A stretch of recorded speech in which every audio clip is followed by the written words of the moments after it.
What's up, y'all? It's Shania, and I'm back with another word. Listen, the word for today is do not put yourself in a situation to sin, okay? Especially when you know the intentions, your intentions, or the people around you intention. All right? Listen, I had this dream the other night that I was with this guy in his room, and he was really sexualizing me. Really, he wanted to touch all on me and stuff like that. And my personality or my character in the dream is that I was okay with all the touching and stuff like that. I honestly I felt like I wanted it, um, but I did not want to move too far. And after doing all the touching and stuff like that, maybe he felt my energy or my spirit because he was like, "Listen, if we ain't gonna do nothing, then you might as well not be here." Because I mean, we grown. You know how that conversation starts to go. So I was like, yeah, I'm not doing all that. Like, that's not what I'm doing. How would you really want me to, if I just did it with you on the first night, wouldn't you think that I would do it with anybody on the first night? And he was like, yeah, da da da da. But he wasn't really going for it, and I wasn't going for it either. So I remember leaving, and I can't remember what happened other than that in the dream. But listen, because I know in my past I've fallen into sin and into temptation very easily just by being in spaces and places with people um, when I knew I shouldn't have. Listen, sexual sin is a teeny bit harder for me to fall into now because I truly don't be trusting nobody with my heart. I really need to know your intentions, and people show you their intentions like very clearly. Like, it's very hard for people to hide who they truly are. And I know there are many people who can say that, oh, that's not true. People can hide. It's because you're not looking. It's because you're not trying to look. It's because you would rather be in love and you would rather have the attention than to actually look at people for who they are. You're blinded by what you desire rather than what the situation really, really is. And I've been there before. But the point is that, listen, if you know what intention is, I saw another creator said this morning, and which made me realize that I really had to put this word out there. But when you know that a person is a very, very sexual person, when you know that a person is used to just getting what they want and just having sex with anybody or whatever, and this is just not about sexual sin, but this is what the dream about. But when you know these things, or when you know that you are not as strong in the area, when you know that you fall into temptation easily, when you know that you truly want it, but you know that your walk is to save yourself and save your body and to respect your body and to respect God with your body, you need to know that you can't be the one to be in these situations. You can't be the one to be spending the night. You can't be the one to be going to his house. You can't be that one because you know what your journey is. You know what you told God that you're going to do. You know what He told you that you needed to do. So to keep yourself from falling into temptation, keep yourself away from it. Listen, weed was my big thing. Listen, I tried to stop smoking weed so many times. Let somebody be around me light up a blunt. Let somebody around me say, "Oh, you ready to smoke?" Let somebody around me do. Yup. And I knew my God is in my mind, like, Shania, now you bet not. Shania, now you bet not. And I forgot to say that, but this was in the dream too. I was laying between his legs. I was laying on his stomach in the dream. And God said, Shania, get out of his room. Get out of his room. And I just did not want to leave. But I know I didn't want to go any further. I just knew that I didn't want to leave. And the thing about it is, one thing about us was we have to respect and love God more than we love sin. Respect and love God more than we love to have our own self fulfilled, to have our own desires fulfilled. We have to respect and love God way more than the things that we want.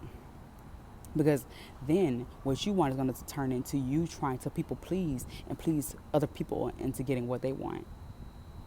Many of you have been talked into sex when you really didn't want to do it, talked into decisions that you really didn't want to make, talked into a job or opportunity that you really shouldn't have taken. We've been talking into things that we know we didn't need just because we didn't want to disappoint somebody. I remember one time I was at a job at a job interview, and when I tell you the job paid me less than what I was getting paid before, had me working weekends when I didn't work weekends, had me this is just the interview though, had just it was had me, it was a completely different, it was collections, and I don't even like collections. But because it wasn't in me to tell these people no, because I was so sad, or not sad, but so scared to tell somebody no, I accepted the job but just never showed up to it. And we get to, again, just to not disappoint somebody else, we get to agreeing to things that we never meant to agree to. So again, stop. We got to get out of desperation. We got to get out of focusing on our own desires and trying to, okay, well, I just need to do this. Well, I just need to, if I could just get this done. I just really need a job. I just really need a man. I just really need to feel not alone right now. I just really, really need more money. If we stop all this really, really, really with all this desire, God will be able to guide us in a different way. And we will feel better, because these same situations where you're like, oh, but I just need a little bit of sex because I feel lonely. Right after you're done, you still feel lonely because that's not your man. Right after you're done, even if that is your man, you still feel empty and nasty because you know that you weren't supposed to, because God told you not to. Even after you bought that phone or bought that car or whatever, you still feel bad, because why? God told you not to. And you have to push past this feeling. You have to push past this overwhelm, because you know you shouldn't be doing something that you actually did do. And the thing about it is, it's not him blaming you, it's you knowing that you shouldn't have done it. So, y'all, this is not just about sexual sin. This is not just about those things. This message today is honestly about you. You have to listen to God when God tells you to get up out of something. And not even wanting to get up out of it.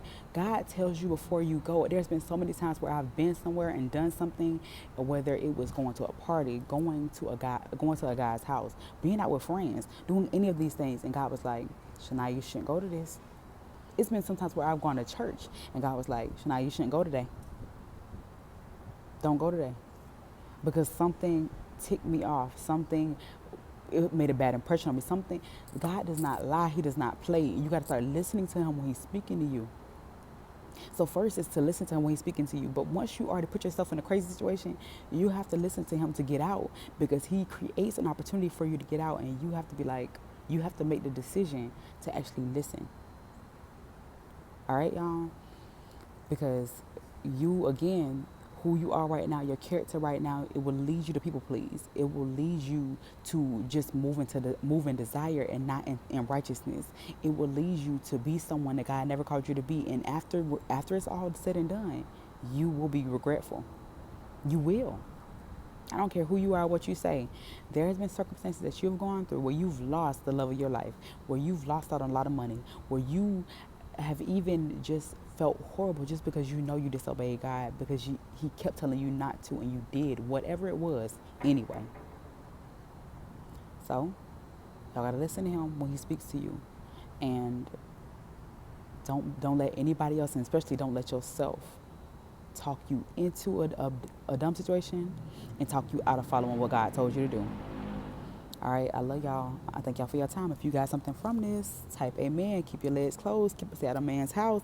Listen, this person, whoever you're in connection with, whatever job that you have, whatever circumstance that you're walking into, if it doesn't represent God, if it takes you away from God, if it tests you and tempts you and overwhelms you in a worse way, it is not from him. It is not meant for you to fight the temptation. It's meant for you to get away from it. Period.